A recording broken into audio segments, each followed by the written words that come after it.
To this day, the community often struggles with understanding what an SE dominant female with TI assimilation or auxiliary actually looks like in reality.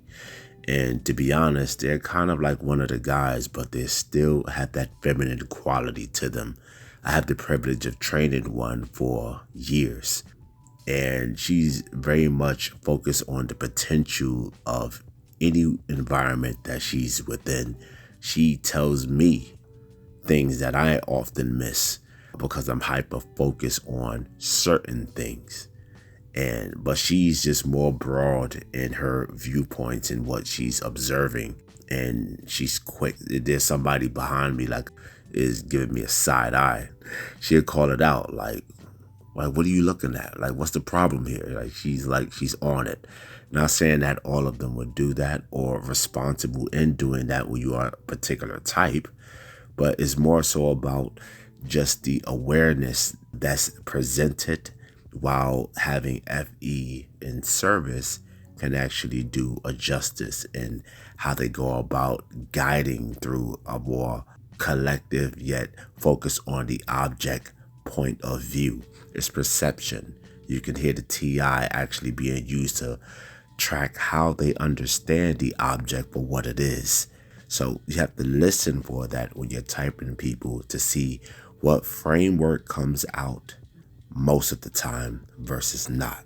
If you want to fix your broken body, if you want to perform better in any physical pursuit, you must understand these 10 rules to movement. But first, you need to understand what movement actually is and why it is important to your health and your fitness. Movement is not just what you see in typical fitness, right? Movement is something ancient, something raw, something organic, something that you as a human being have evolved to do.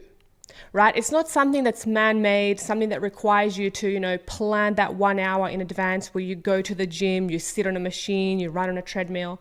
That's not movement. That's sort of like a man-made invention to get you off the couch and to get you doing something so that you feel better about yourself. So now we're going to speak on the fixations, and she is a guided builder. So what does that mean? She is a natural guide. FE in service of SE, the pillar function. Naturally, she goes and get the information, just naturally.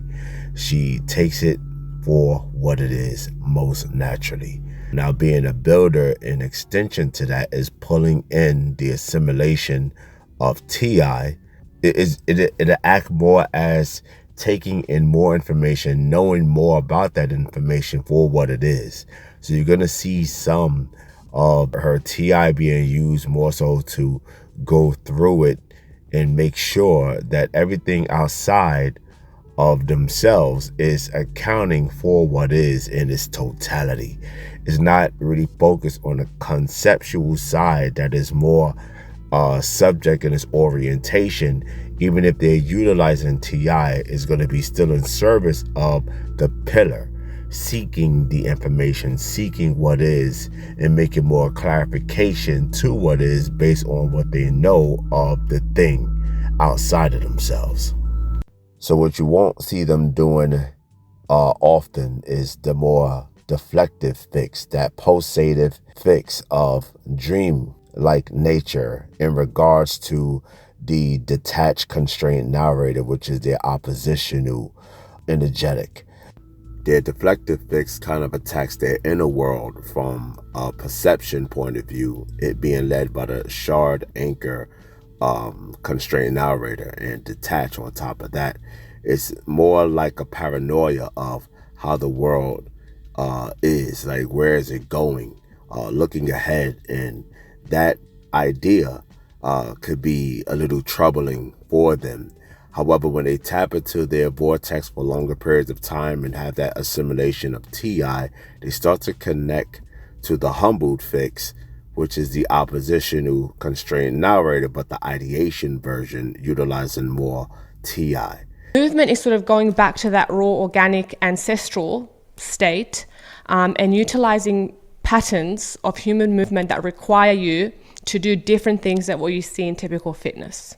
So I think that, the word movement, in a sense, everyone understands what that is, but they don't really understand how it applies to physical training and how it's different. So I think these 10 rules really explain how to, 1, understand what it is when it's relating to fitness, and 2, how you can start to implement these things to improve your quality of life and your movement as well. So rule number 1, movement is not a workout, it's a way of life. What does that mean?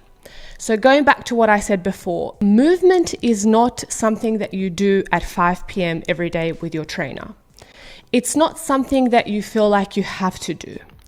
It is something that should be done organically throughout your whole day as part of your life. Dropping down into a squat, moving your body, and just practicing that movement throughout the day.